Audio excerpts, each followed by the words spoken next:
Imagine this balloon is your self worth. നമ്മളിൽ പലരും നമ്മുടെ സെൽഫ് വർത്ത് ബിൽഡ് ചെയ്യുന്നത് മറ്റുള്ളവർ നമുക്ക് നൽകുന്ന കയ്യടിയിലൂടെ, അവരുടെ അപ്രിസിയേഷനിലൂടെ, സ്നേഹത്തിലൂടെയും ഒക്കെയാണ്. നീ നല്ലതാണ് എന്ന് ആരെങ്കിലും പറഞ്ഞാൽ മാത്രമേ നമുക്ക് നമ്മളെ നല്ലവരായി തോന്നുന്നുള്ളൂ. പക്ഷേ അതിലൊരു അപകടമുണ്ട്. ഒരു ദിവസം ആ കയ്യടികളൊക്കെ നിൽക്കും, ആ പ്രശംസകൾ കുറയും, ആളുകൾ ബിസിയായി പോകും. അപ്പം എന്ത് സംഭവിക്കും അറിയാമോ? ഈ ബലൂണിലെ വായു പതുക്കെ പോകുന്നത് പോലെ നമ്മളുടെ സെൽഫ് വേർത്തും നഷ്ടപ്പെടും. കാരണം നമ്മുടെ വാല്യൂ നമ്മൾ തന്നെ ഇതുവരെ തിരിച്ചറിഞ്ഞിട്ടില്ല. മറ്റുള്ളവരുടെ വാക്കുകൾ കേട്ടാണ് നമ്മൾ അത് ഡിസൈഡ് ചെയ്യുന്നത്. അവിടെ നിന്നാണ് സെൽഫ് ഡൗട്ട് തുടങ്ങുന്നത്. ആളുകൾ എന്ത് വിചാരിക്കും? എന്നെ ജഡ്ജ് ചെയ്യുമോ? ഞാൻ ഫെയിൽ ആയാൽ കുഴപ്പമുണ്ടോ?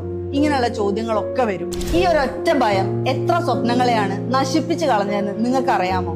സ്വന്തമായ ഒരു ബിസിനസ് തുടങ്ങാൻ പേടിച്ച ആളുകൾ, സ്വന്തം ഇഷ്ടം പോലെ ജീവിക്കാൻ മടിച്ചവർ, പാഷൻ ഫോളോ ചെയ്യാതെ ജീവിതം കോംപ്രമൈസ് ചെയ്തവർ, അവരിൽ പലരും തോറ്റത് കഴിവില്ലാത്തത് കൊണ്ടല്ല, മറ്റുള്ളവരുടെ അഭിപ്രായങ്ങൾക്കനുസരിച്ച് സ്വന്തം ജീവിതത്തിന്റെ സ്റ്റിയറിംഗ് തിരിച്ചത് കൊണ്ടാണ്.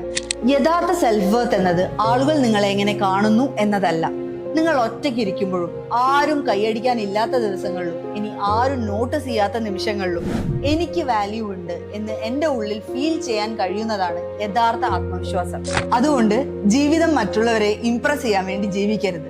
No your self worth and live വിഷ്ഫുള്ളി.